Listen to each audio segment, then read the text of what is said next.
En una fábrica del Estado que nació para armar camiones y autobuses, alguien se atrevió a construir, a mano, un auto de carreras francés. No fue un error, fue un sueño.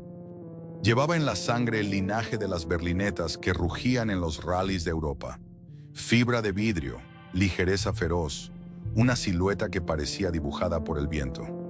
En México se llamó Dinalpine y durante unos pocos años fue lo más cerca que estuvo este país de fabricar una joya deportiva propia. Pero de aquel prodigio nacieron apenas unas 700 unidades. Y un día de 1974, sin ruido, sin huelga, sin titulares, la pequeña línea de Vallejo simplemente enmudeció. ¿Por qué una empresa de camiones daría vida a semejante belleza? Para después dejarla morir en silencio. No fue la competencia extranjera, no fue que el auto fallara. La respuesta vive en un taller olvidado del norte de la Ciudad de México. Vallejo, Ciudad de México, 1965 a 1974. La historia de un país que pudo, pero eligió no seguir. Para entender por qué una fábrica de camiones mexicana terminó construyendo un auto de carreras, primero hay que viajar a un pequeño puerto del norte de Francia, a orillas del Canal de la Mancha. Se llama Dieppe, y ahí, en los años que siguieron a la Segunda Guerra Mundial, un joven concesionario Renault llamado Jean Redelet descubrió que su verdadera vocación no era vender autos, sino hacerlos correr.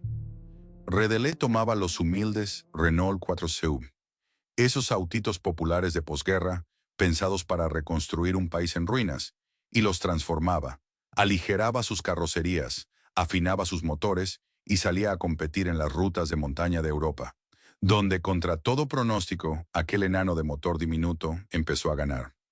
Aquellas victorias no le dieron fortuna, pero le dieron una certeza que cambiaría su vida. En el automovilismo, el peso lo es todo. Un auto ligero podía humillar a rivales mucho más potentes si sabía bailar entre las curvas. Con esa idea encendida, en 1954, Redelet fundó su propia marca y la bautizó Alpine, evocando los caminos alpinos donde había forjado su leyenda personal. No pretendía competir con los gigantes de Detroit ni de Turín. Su filosofía era casi monástica. Menos es más, menos kilos, menos hierro, menos excusas. El resultado más puro de esa obsesión llegó a comienzos de los años 60, con un modelo que terminaría siendo inmortal, el A110. En lugar de acero pesado, su carrocería era de fibra de vidrio, moldeada como si fuera una escultura.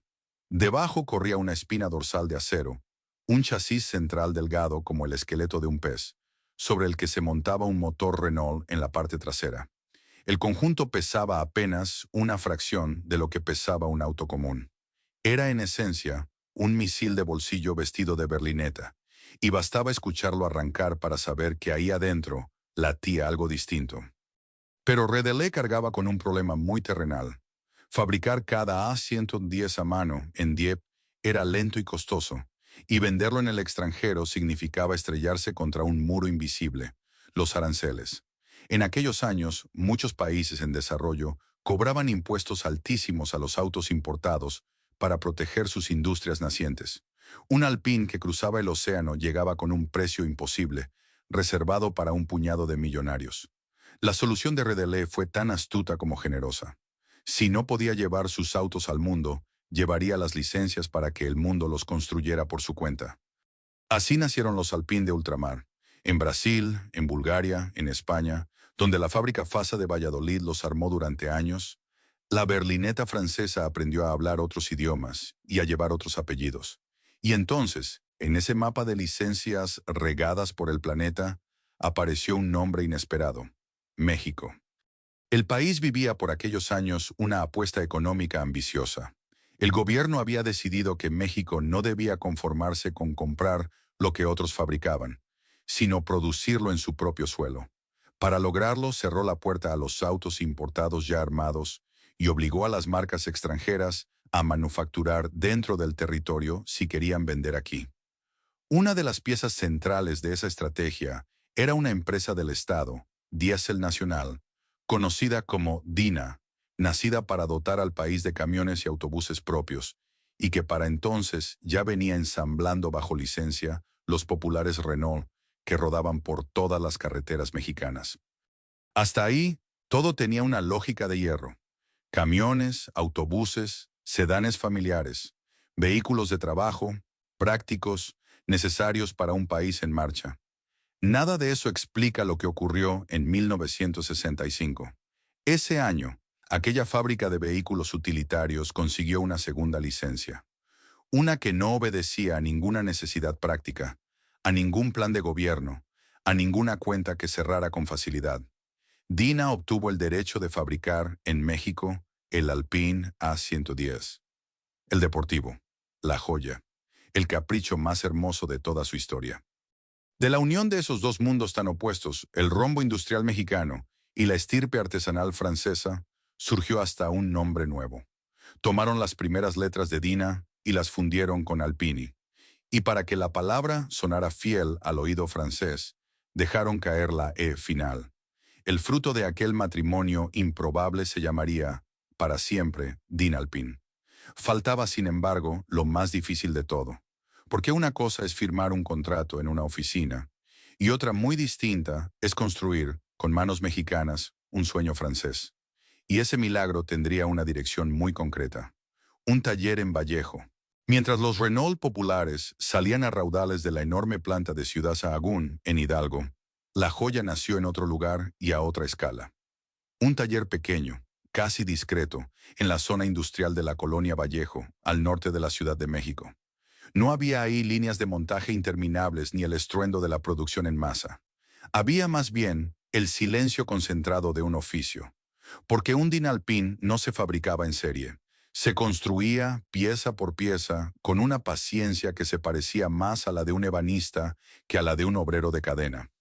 Reproducir en suelo mexicano la receta francesa no era sencillo.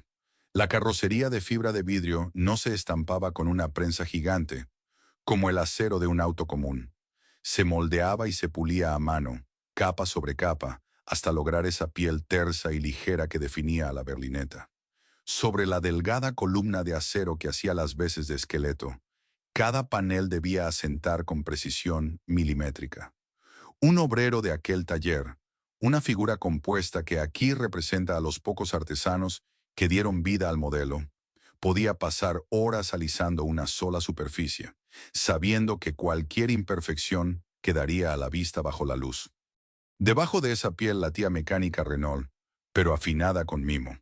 El motor original era un modesto 4 cilindros de 1100 centímetros cúbicos, colocado atrás, que en un auto tan liviano rendía mucho más de lo que sus números prometían.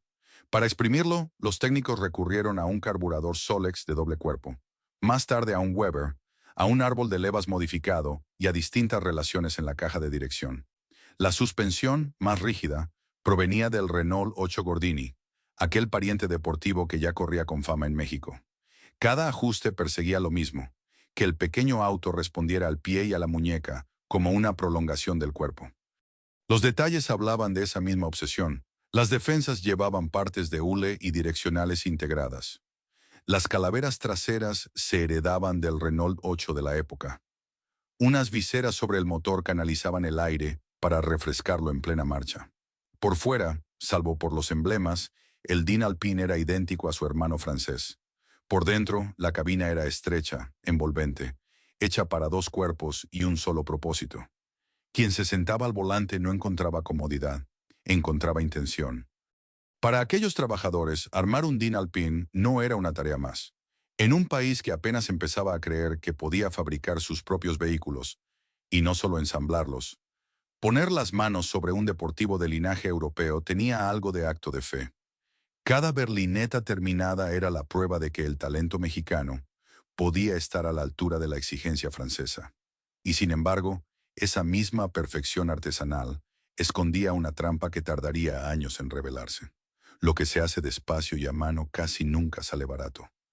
Aunque solemos hablar del Dinalpin como si fuera un solo auto, en realidad fueron tres cuerpos distintos sobre la misma alma. El más famoso fue la Berlinette, el coupé bajo y afilado que se convirtió en la cara del modelo. A su lado existió una versión descapotable, el Cabriolet, fabricada apenas durante los primeros años. Y estuvo también el GT4, un 2+2 más largo, con la distancia entre ejes estirada a unos 17 centímetros y el techo más alto, que ganaba espacio para un par de plazas traseras y coqueteaba con quien quería la emoción del deportivo, sin renunciar del todo a la familia. Pero si algo define al Dinalpin, no es su forma, sino su escasez. Y aquí conviene ser honesto con las cifras, porque las fuentes no coinciden del todo. De la Berlinette se habla de alrededor de 508 unidades, aunque algunos registros elevan la cuenta a unas 518. Del Cabriolet existe mayor acuerdo, apenas unos 67 ejemplares.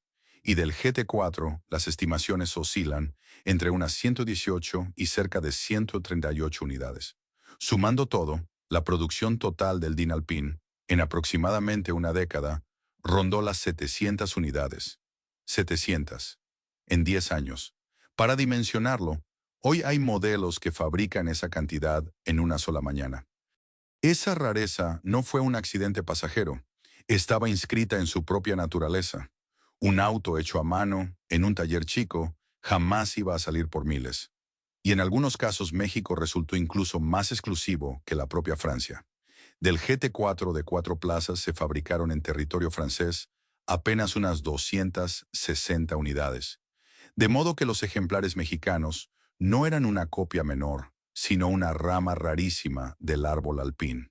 Cada Dinalpin que rodaba por el país era, sin que sus dueños lo sospecharan, una pieza de coleccionista antes de tiempo. Y vaya que había quien los deseaba. Imaginemos a un joven de aquellos años, un personaje compuesto que reúne a tantos entusiastas reales de la época, que ahorraba, devoraba revistas y se detenía en seco cada vez que uno de esos autos pasaba rugiendo por la avenida. Para él, el Dinalpin no era un medio de transporte.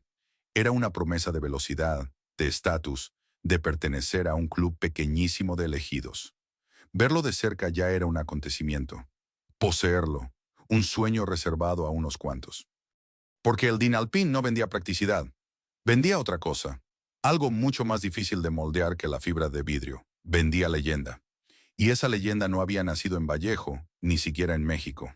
Había nacido lejos, en las carreteras más brutales y célebres del automovilismo mundial, donde el pequeño Alpine estaba a punto de escribir su capítulo más glorioso. Para comprender por qué un puñado de mexicanos se desvivía por un auto tan pequeño y tan costoso, hay que salir de Vallejo y viajar a las carreteras más temidas de Europa, porque mientras en la Ciudad de México se pulían a mano las carrocerías, del otro lado del Atlántico ese mismo diseño, la Berlinette Alpine, estaba convirtiéndose en una leyenda del automovilismo mundial. No era una fama prestada ni inflada por la publicidad. Era una fama ganada a golpe de cronómetro, en las noches heladas y los caminos rotos, donde se decide quién es de verdad rápido. El escenario mítico se llamaba Rally de Montecarlo, la prueba más famosa y despiadada del calendario, disputada en pleno invierno entre los Alpes, sobre asfalto cubierto de hielo y nieve. Ahí, en 1971, el pequeño Alpine A110 hizo lo impensable. Ganó con el sueco Ove Andersson al volante, mientras sus compañeros de equipo coparon los lugares de honor. Y aquel triunfo no fue un golpe de suerte. Ese mismo año, sumando victorias por toda Europa, Alpine se coronó campeón en el certamen internacional de marcas de la época. El auto que pesaba una miseria estaba humillando, uno tras otro, a rivales con el doble de motor y el triple de presupuesto. Pero lo mejor estaba por venir, y llegó en 1973, un año que quedaría grabado en la historia del deporte. Ese año nació el primer campeonato mundial de rally, la máxima categoría, el Everest de esta disciplina. 13 pruebas repartidas por el planeta, desde el hielo de Montecarlo hasta el polvo de África. Y en esa temporada inaugural, entre las marcas más poderosas de la Tierra, el ganador fue Alpine Renault. La berlineta francesa arrasó, abrió el campeonato copando los primeros lugares en Montecarlo y encadenó triunfo tras triunfo hasta amarrar el título mundial de constructores con una autoridad aplastante, muy por encima de gigantes como Fiat y Ford. El primer campeón del mundo de rally de la historia era, ni más ni menos, la misma silueta que se armaba a mano en un taller de la colonia Vallejo. ¿Cómo lograba semejante proeza un auto tan diminuto? La respuesta era la vieja obsesión de siempre, ahora comprobada bajo la peor presión. En una carretera revirada, llena de curvas y baches, un coche liviano frena más tarde, gira más rápido y perdona errores que hundirían a un rival pesado. Donde los grandes sedanes de carreras peleaban contra su propia inercia, el Alpine simplemente bailaba. Los franceses habían formado, además, un escuadrón de pilotos tan brillante que la prensa los bautizó como los mosqueteros. Coche y hombres formaban juntos una máquina de ganar, casi imposible de derrotar.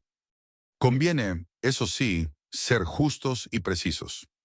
Aquellos triunfos pertenecían a los autos de competición del equipo oficial francés, pilotados por especialistas legendarios y equipados con versiones de carrera mucho más potentes que cualquier unidad de calle.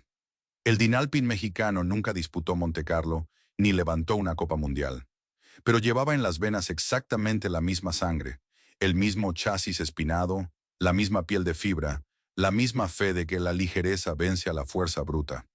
Y esa herencia, para quien de verdad entendía de autos, valía más que cualquier trofeo. De vuelta en México, esa herencia lo cambiaba todo.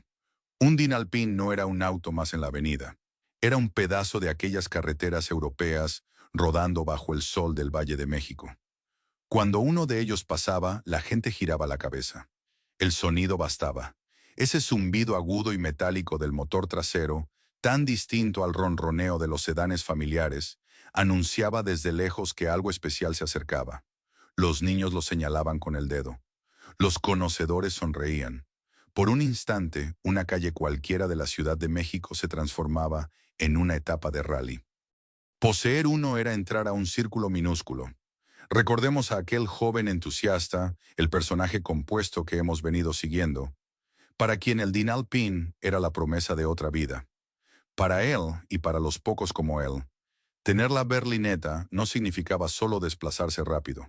Significaba compartir garaje con campeones del mundo, aunque fuera en espíritu. Manejarla era sentir, en las manos y en la espalda, la misma agilidad que había derrotado a Montecarlo. Cada curva de una carretera mexicana se volvía una invitación a soñar que uno también era uno de aquellos mosqueteros. Con el tiempo, el Dinalpine se ganó un lugar aparte en el imaginario nacional. No competía en el terreno de los autos comunes, sino en el de los objetos de deseo.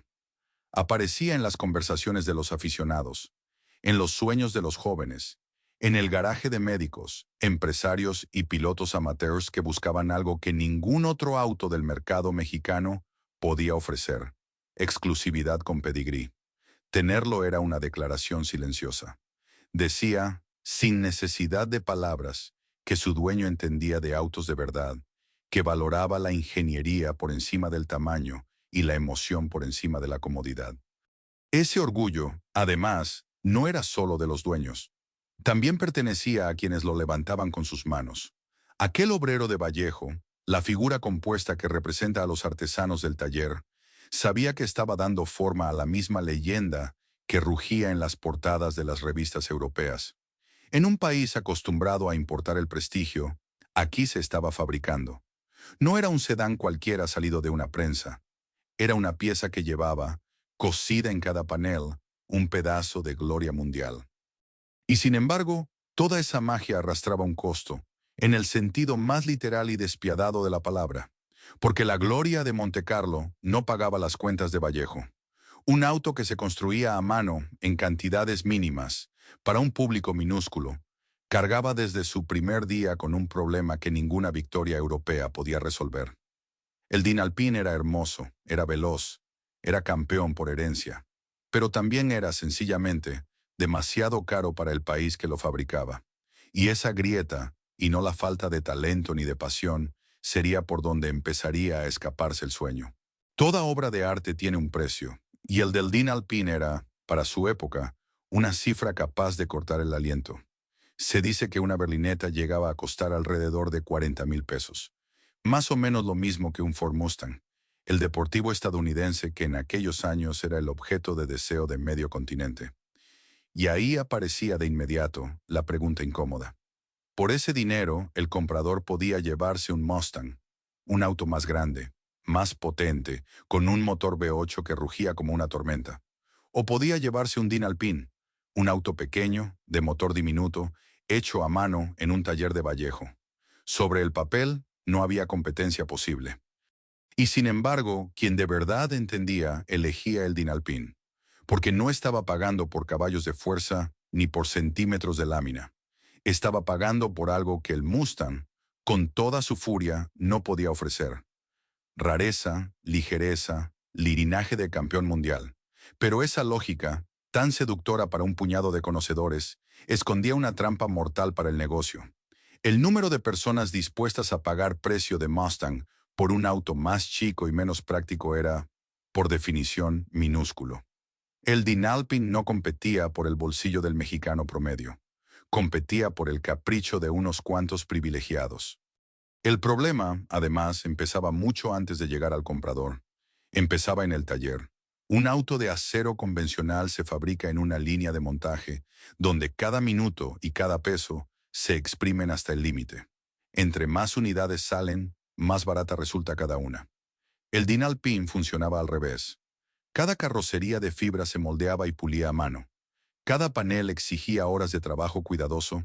Cada unidad avanzaba a paso de artesano. No había economía de escala que rescatara las cuentas, porque no había escala. Se fabricaban tan pocos autos que era imposible abaratarlos, y eran tan caros que era imposible fabricar muchos. Un círculo perfecto y perfectamente vicioso. Basta hacer números para medir la dimensión del abismo. 40,000 pesos a comienzos de los años 70 eran una fortuna reservada a médicos consolidados, a empresarios, a familias acomodadas. El obrero que armaba el Dinalpin jamás podría comprar uno. Habría necesitado años enteros de salario para siquiera acercarse a la cifra. Aquel joven entusiasta que hemos venido siguiendo, ese personaje compuesto que soñaba con la berlineta, tropezaba una y otra vez con el mismo muro.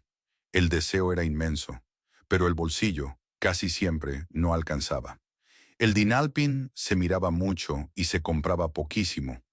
Ese era el pecado original del proyecto. No un defecto de fabricación ni un error de diseño, sino algo más profundo y más difícil de corregir. Un auto maravilloso condenado, desde el día de su nacimiento, a no cerrar jamás sus cuentas. Y en el mundo real, tarde o temprano, las cuentas siempre terminan pasando factura. Que el Dinalpin era un objeto de lujo lo confirma un documento que ha sobrevivido hasta nuestros días.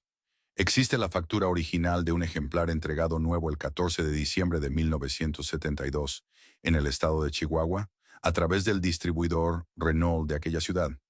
El monto total, 64,720 pesos. El auto de color amarillo venía equipado hasta con radio y antena eléctrica, lujos nada menores para la época. Conviene aclarar que este dato proviene de una sola fuente documental, la factura conservada de esa unidad. Aún así, ofrece una ventana única y verificable a lo que significaba comprar uno de estos autos.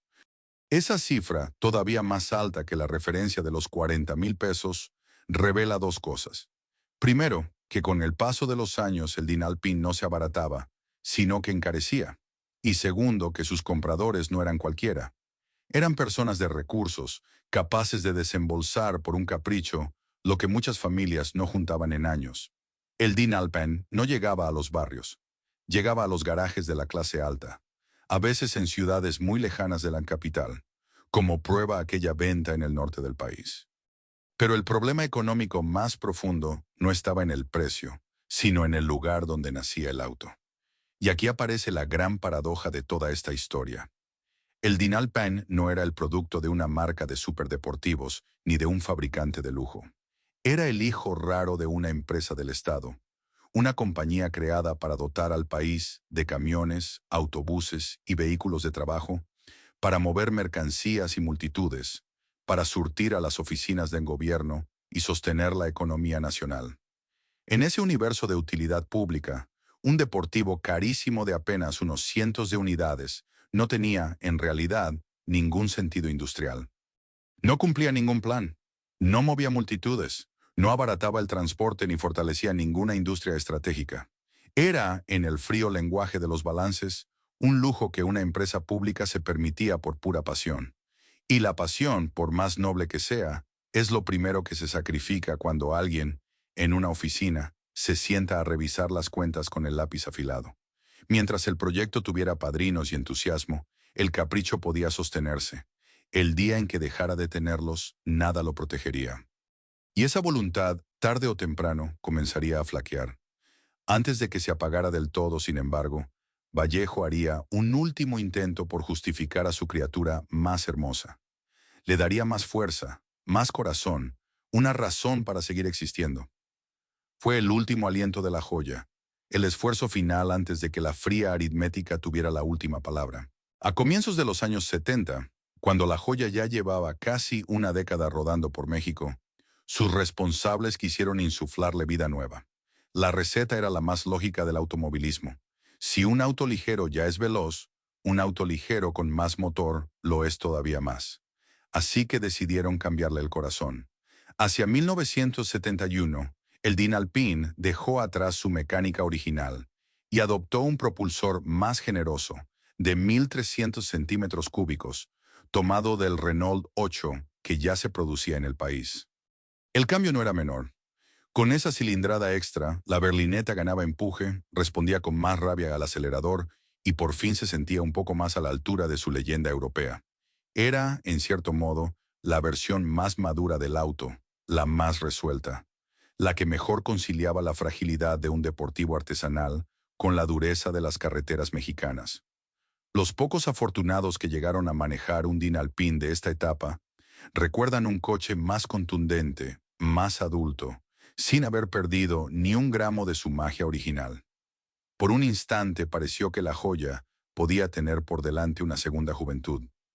Pero aquí está lo cruel de la historia. Ningún motor, por bueno que fuera, podía arreglar el verdadero problema. Más caballos no significaban más compradores. El auto seguía siendo carísimo de fabricar, carísimo de comprar y destinado a un club de clientes que cabía en un puñado. El trasplante de corazón le dio al Dinalpine más fuerza, cierto, pero no le dio lo único que de verdad necesitaba para sobrevivir, una razón económica para existir. Fue medicina para los síntomas, no para la enfermedad. Y mientras tanto, casi sin ruido, el catálogo se iba encogiendo. La versión descapotable, el cabriolet, había desaparecido tras los primeros años, demasiado exótica incluso para un auto ya de por sí exótico. El GT4, el modelo de 4 plazas, regresó a la producción en una segunda etapa a comienzos de la década, pero fue un retorno tibio, que en buena medida servía para dar salida a las unidades que todavía quedaban. Poco a poco, de aquella familia de 3 carrocerías sobrevivía sobre todo una, la fiel Berlinet, sosteniendo ella sola el nombre. En el taller de Vallejo, ese lento apagón se sentía en el aire. Aquel obrero, la figura compuesta que representa a los artesanos del modelo, notaba que las manos tenían cada vez menos trabajo. Había semanas en que la producción se arrastraba, en que los moldes esperaban vacíos, en que el silencio del galpón ya no era el silencio concentrado del oficio, sino otro muy distinto, el silencio incómodo de la falta de encargos. Nadie lo decía en voz alta, pero todos lo intuían.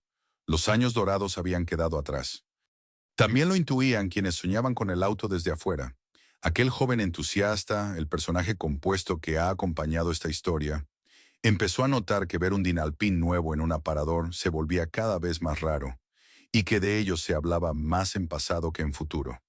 Sin saberlo, estaba presenciando el final de una época, ese momento silencioso en que un objeto de deseo deja de fabricarse y comienza, muy despacio, a transformarse en recuerdo. El contraste con el resto de la empresa lo volvía todo más evidente. Mientras el Deportivo agonizaba a cuentagotas, los Renault populares seguían llenando las calles de México por miles y miles. Ahí estaba el verdadero negocio. Autos prácticos, accesibles, pensados para las familias y para el trabajo diario. Frente a ese torrente, el Dinalpine era apenas un susurro, una línea diminuta y deficitaria en las cuentas de una empresa gigantesca. Para quien miraba los números fríos, la conclusión era incómoda, pero clara. La joya sobraba. Un proyecto como este solo sobrevive mientras alguien con poder lo protege. Mientras exista un padrino dispuesto a defender lo indefendible por puro amor al auto. Pero esos protectores tenían, año con año, menos margen de maniobra.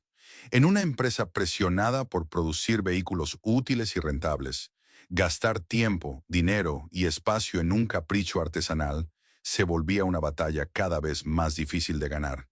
El entusiasmo que había alumbrado al Dinalpín se enfriaba reunión tras reunión, hasta quedar reducido a un asunto pendiente que nadie quería cargar sobre sus hombros. Lo que nació como orgullo terminaba convertido en estorbo. Y por debajo de todo corría un hecho aún más definitivo. El acuerdo que había hecho posible al Dinalpín, la licencia que unía a la empresa mexicana con la marca francesa para producir el Deportivo, se acercaba a su final natural. Nadie parecía dispuesto a pelear por renovarlo. En un mundo de prioridades prácticas, mantener vivo el permiso para fabricar un auto tan raro y tan poco rentable era, sencillamente, un lujo que ya no se justificaba ante nadie. Todo apuntaba entonces hacia una misma fecha. El último aliento de la joya se agotaba y en algún punto de 1974 llegaría el momento que nadie quiso anunciar con solemnidad ni marcar en un calendario. El día en que el taller de Vallejo, sin discursos, sin ceremonias y sin una sola nota en los periódicos, simplemente dejaría de fabricar sueños. Ese día merece, al menos, que alguien lo recuerde. Aquí la historia tropieza con un silencio que lo dice todo. No existe una crónica del último Dinalpín que salió del taller de Vallejo.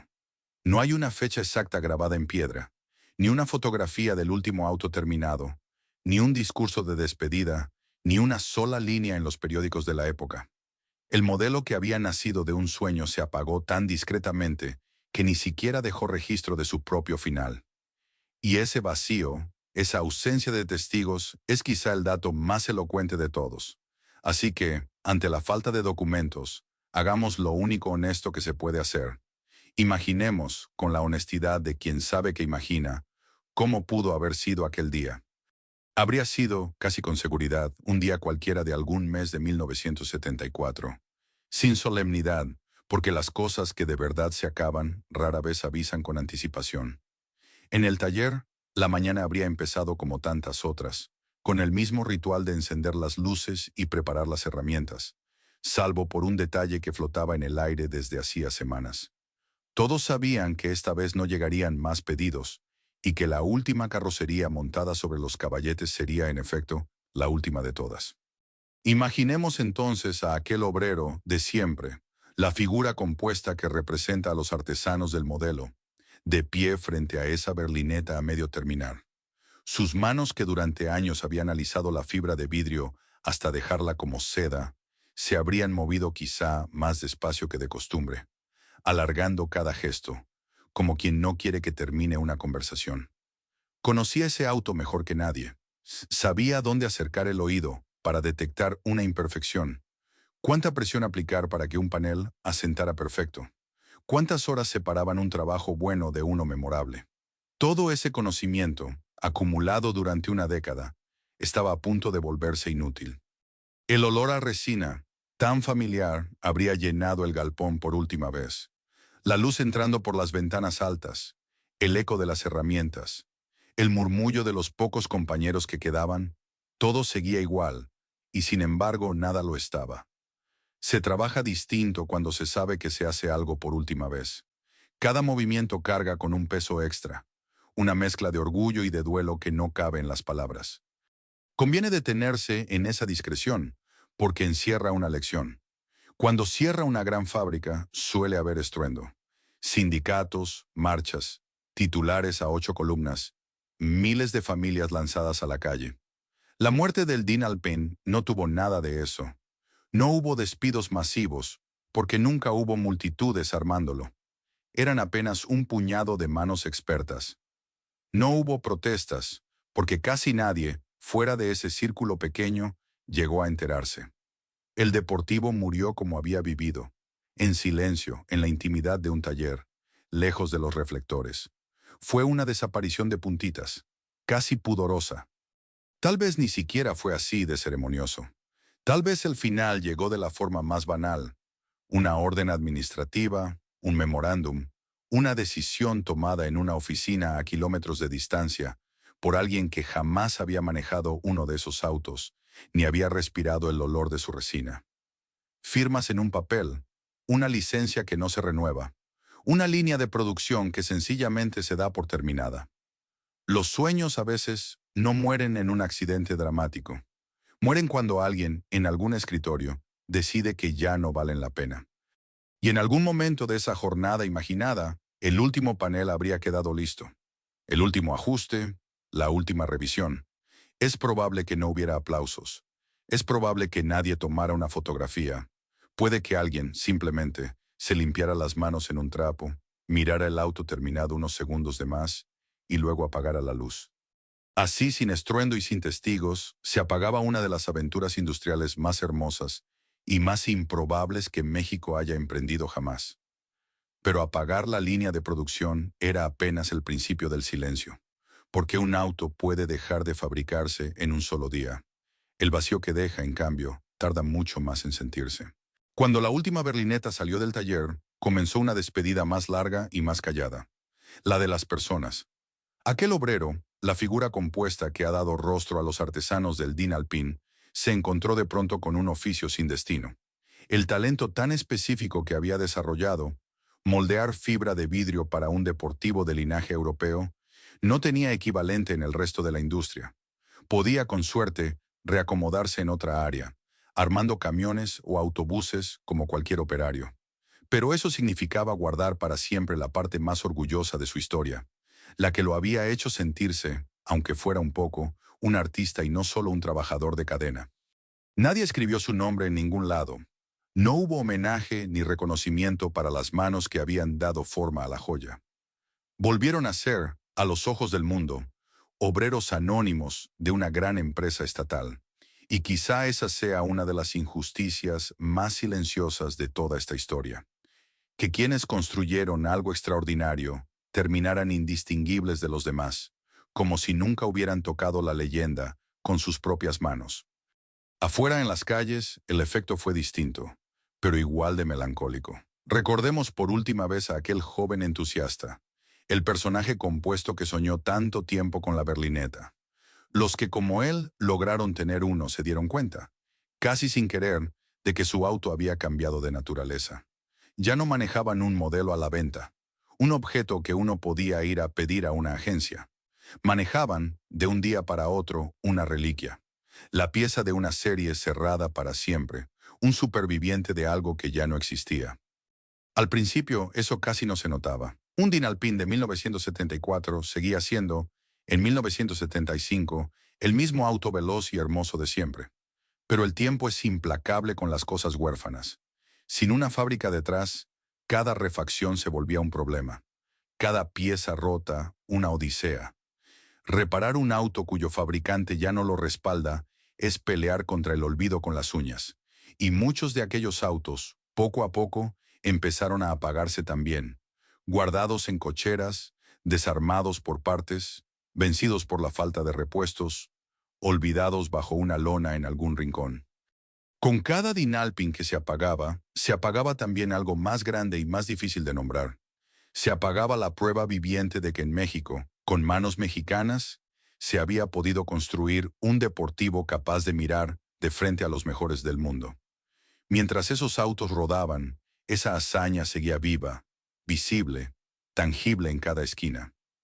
A medida que desaparecían, la proeza se volvía cada vez más abstracta, más parecida a un rumor que a un hecho comprobable. Y un país que olvida de lo que fue capaz corre el riesgo de dejar de creer que puede volver a hacerlo. Comenzaba sin que nadie lo anunciara la larga noche del Dinalpin. Los pocos cientos de ejemplares que habían rodado con orgullo por México se dispersaron por el país como semillas al viento. Algunos siguieron circulando, cuidados por dueños devotos que entendían lo que tenían entre manos y se negaban a soltarlo. Otros quedaron arrumbados, juntando polvo y herrumbre, desvalijados por sus propias refacciones, convertidos en estorbos para familias que ya ni recordaban bien lo que guardaban debajo de aquella lona en el garaje. La leyenda no murió de golpe, se fue desvaneciendo, ejemplar por ejemplar, año tras año, hasta casi borrarse de la memoria colectiva. Y en ese punto más bajo de toda la historia, cuando el Dinalpin parecía condenado a ser apenas una nota al pie, un capricho olvidado de otra época, faltaba todavía un personaje por entrar en escena. Alguien que, muchos años después, se toparía con uno de esos autos moribundos y se negaría a dejarlo morir. Pero para que esa historia pudiera comenzar, la joya primero tuvo que tocar fondo. Tuvo que ser olvidada para poder, algún día, ser rescatada. El tiempo tiene un sentido del humor extraño y a veces también un sentido de la justicia. Porque aquellos autos que en los años 80 y 90 dormían olvidados bajo lonas polvorientas, considerados por muchos un estorbo inservible, empezaron lentamente a cambiar de valor a los ojos del mundo.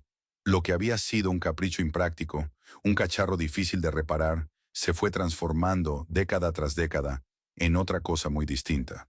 Una rareza codiciada, una pieza de museo rodante, un tesoro. Es una de esas vueltas de tuerca que solo el paso de los años sabe dar. El cambio no ocurrió de la noche a la mañana. Fue el trabajo silencioso de un puñado de aficionados que nunca dejaron de creer. Coleccionistas que reconocían en aquellas berlinetas algo que el resto había olvidado. Que no eran autos viejos cualesquiera, sino ejemplares de una serie brevísima, testigos de una hazaña industrial irrepetible. Mientras el mexicano común pasaba de largo, estos conocedores rastreaban cocheras, seguían pistas y tocaban puertas preguntando por aquel carrito raro que algún abuelo había guardado años atrás. Y a medida que los buscaban, comprendían lo evidente. Quedaban poquísimos. De por sí se habían fabricado en cantidades mínimas, y de esos pocos, muchos se habían perdido para siempre, desguazados o convertidos en chatarra durante los largos años del olvido.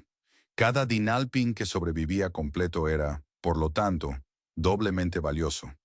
Raro cuando se fabricó, rarísimo tras haber esquivado la destrucción. La escasez que en su día había sido su condena económica, se convertía ahora en la raíz misma de su valor. Los precios lo reflejaron sin piedad.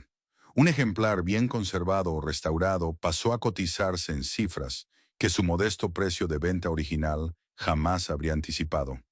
Montos reservados a los verdaderos autos de colección. El mismo modelo que alguna vez había sobrado en las cuentas de una empresa estatal, se convertía ahora en objeto de subastas y de deseo entre coleccionistas, dispuestos a pagar lo que hiciera falta. La joya que nadie supo cómo justificar valía, de pronto, una pequeña fortuna. El interés, además, cruzó fronteras. Los aficionados europeos, grandes conocedores de la estirpe Alpine, descubrieron que en México se habían producido variantes rarísimas, algunas incluso más escasas que en la propia Francia. Y entonces ocurrió algo cargado de simbolismo. Varios de aquellos autos emprendieron el viaje de regreso, repatriados a Europa, a la tierra donde había nacido su diseño. Berlinetas armadas a mano en un taller de Vallejo terminaron cruzando de nuevo el Atlántico, esta vez ya no como una licencia industrial, sino como una reliquia venerada. Hay una ironía casi poética en todo esto. El Dinalpin murió, en buena medida, porque era demasiado caro y demasiado escaso para tener sentido comercial. Y son exactamente esas dos cualidades, el alto costo y la extrema rareza, las que hoy lo vuelven irresistible. Lo que lo mató fue, con el paso del tiempo, lo mismo que lo hizo inmortal. Muerto como producto, el Dinalpin renació convertido en leyenda tangible. Pero detrás de cada Dinalpin rescatado, hay algo más valioso que el dinero. Hay una historia de amor y de terquedad. Y aquí, por fin, entra en escena aquel personaje que este relato venía prometiendo desde el principio. Imaginemos a un coleccionista de nuestros días, un personaje compuesto que reúne a los muchos restauradores reales que han salvado estas joyas del olvido. Un buen día, siguiendo un rumor, llega hasta una cochera abandonada en algún rincón del país y levanta una lona apolillada. Debajo, cubierta de polvo y herrumbre, con las llantas ponchadas y la fibra cuarteada, hay una berlineta. Un Dinalpin, dormido pero entero. Para casi cualquiera aquello sería chatarra. Para él es un milagro. Lo compra muchas veces por poco dinero ante la mirada incrédula de quienes no entienden por qué alguien pagaría por semejante ruina. Y entonces empieza lo más difícil: devolverle la vida, rastrear refacciones imposibles por medio mundo, mandar fabricar piezas que ya nadie produce, aprender a moldear la fibra de vidrio tal como se hacía hace medio siglo. Meses, a veces años, de trabajo paciente para que el auto vuelva a ser lo que alguna vez fue. Y aquí la historia se cierra sobre sí misma de una manera hermosa. Imaginemos, con la licencia honesta de quien une los hilos de este relato, Que aquel auto rescatado fuera precisamente la misma berlineta que un día perteneció a aquel joven entusiasta, el personaje compuesto que soñó con ella en su juventud.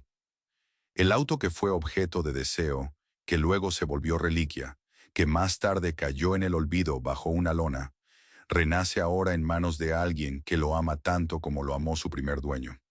El círculo, después de tantas décadas, por fin se completa. Hay todavía una tercera presencia en ese taller de restauración, aunque nadie la vea. Cuando el coleccionista alisa un panel de fibra y se maravilla del cuidado con que fue hecho, cuando descubre bajo la pintura vieja la huella de un trabajo artesanal minucioso, está tocando, sin saberlo, la obra de aquel obrero anónimo, la figura compuesta que representa a los artesanos de Vallejo. Aquellas manos que la historia nunca nombró reciben así, tardíamente, el único homenaje que de verdad importa. Que su trabajo se siga admirando medio siglo después. Cada restauración es, en el fondo, un pequeño acto de rebeldía contra el olvido.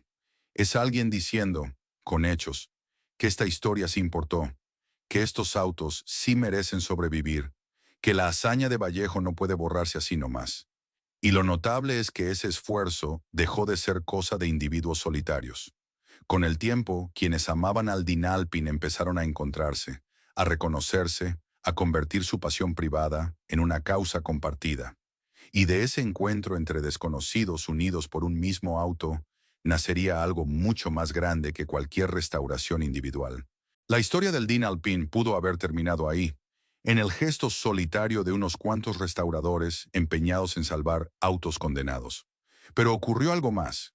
Con el paso de los años, aquellos amantes dispersos del modelo dejaron de ser islas para convertirse en archipiélago. Se buscaron, se encontraron, intercambiaron datos y refacciones, y terminaron formando algo parecido a una familia. Una comunidad de guardianes decidida a que la joya no se perdiera jamás en el olvido. Lo que empezó como pasiones privadas y solitarias se fue transformando, poco a poco, en un movimiento con un propósito común. El corazón de ese esfuerzo tiene nombre, el Club Alpine México, una agrupación de entusiastas que se ha dedicado, durante años, a rastrear, documentar y preservar la historia de estos autos. Son ellos quienes llevan las cuentas más confiables de cuántos ejemplares se fabricaron y cuántos sobreviven, quienes conservan facturas, fotografías y testimonios, quienes organizan encuentros donde las berlinetas vuelven a rodar juntas, como en sus mejores tiempos. Buena parte de lo poco que hoy se sabe con certeza sobre el Dinalpin existe precisamente gracias a esta labor terca y amorosa. Su función va mucho más allá de la mecánica.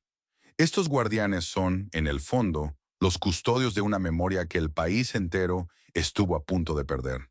Sin ellos el Dinalpin sería hoy apenas una nota al pie en algún libro polvoriento, un rumor sin pruebas. Con ellos, en cambio, la hazaña sigue viva. Hay autos que se pueden ver, tocar y escuchar. Hay historias que se cuentan de una generación a otra. Preservar un auto, al final, es preservar todo lo que ese auto significó. El talento, el atrevimiento y el orgullo de un país que alguna vez se animó a soñar en grande. No todos los sueños de esta etapa se hicieron realidad, sin embargo. Hacia 2002 llegó a plantearse una idea tan ambiciosa como emotiva. Revivir el nombre Dinalpin, resucitar la marca, lograr que la joya mexicana volviera a fabricarse. Por un instante los nostálgicos se ilusionaron, pero la iniciativa, como tantas otras, no prosperó, y en cierto modo era previsible. La misma aritmética implacable que había matado al original seguía ahí, intacta, esperando. La nostalgia, por más intensa que sea, casi nunca alcanza por sí sola para sostener una fábrica. Y entonces, cuando parecía que la palabra Alpine pertenecía por completo al pasado, del otro lado del mundo ocurrió algo inesperado. La marca que Jean Redeley había fundado en aquel pequeño puerto francés llevaba décadas dormida, casi extinta, reducida a un recuerdo entrañable para los aficionados de cierta edad. Pero las leyendas verdaderas rara vez mueren del todo. En 2017 Renault decidió resucitar a Alpine y presentó al mundo un auto nuevo que llevaba, con orgullo, el mítico nombre de A110. Medio siglo después de sus años de gloria, la leyenda volvía a rodar. El nuevo A110 no era una copia, pero rendía un homenaje descarado al original. La misma silueta compacta, la misma obsesión por la ligereza, la misma filosofía de que menos es más. Y para quienes conocían la historia mexicana, aquel renacimiento tuvo un sabor especial. De golpe, el Dinalpín dejaba de ser una rareza aislada, un capricho inexplicable de los años 60, para revelarse como lo que siempre fue, un eslabón legítimo de una estirpe que el mundo entero volvía a celebrar. Pero ese regreso triunfal tenía un límite doloroso. Alpine volvía a Europa, sí, pero no volvía a México. La nueva berlineta se fabricaría en Francia, para el mundo, mientras que la aventura de Vallejo permanecía cerrada para siempre, convertida en un capítulo concluido. El país que un día se atrevió a construir su propia versión de la leyenda, se quedaba, ahora, mirándola pasar desde la banqueta, como un espectador más. Podía comprar el auto nuevo, importado y carísimo, pero ya no podía presumir de haberlo fabricado con sus propias manos. Lo que aquí se apagó, aquí mismo se quedó apagado. Por eso el trabajo de esos guardianes importa tanto, y merece ser reconocido, mientras haya quien cuide estos autos, quien cuente esta historia, quien se niegue en redondo a olvidar, la pregunta seguirá viva en el aire, esperando una respuesta. Porque al final, más allá de los fierros y la fibra de vidrio, más allá de las cifras y las fechas, el Dinalpín nos obliga a enfrentar una cuestión incómoda sobre nosotros mismos como país. Una pregunta que merece, para cerrar esta historia, ser mirada de frente y sin excusas.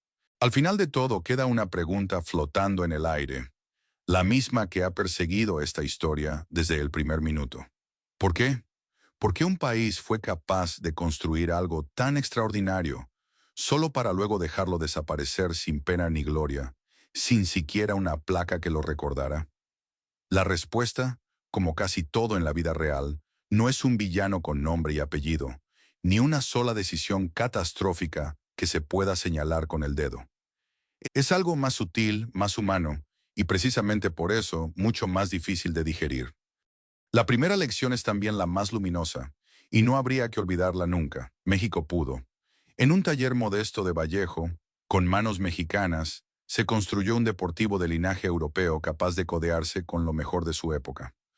No fue un ensamblaje de piezas importadas, ni una copia mediocre. Fue una obra hecha con talento, con oficio y con orgullo. Esa capacidad existió, fue real, quedó demostrada. Y saber que existió lo cambia todo, porque una cosa es no poder, y otra muy distinta es poder y elegir no seguir. La segunda lección es más incómoda, y exige honestidad en los dos sentidos. Es fácil desde la nostalgia culpar a quienes dejaron morir al Dinalpín, pero los números nunca mintieron.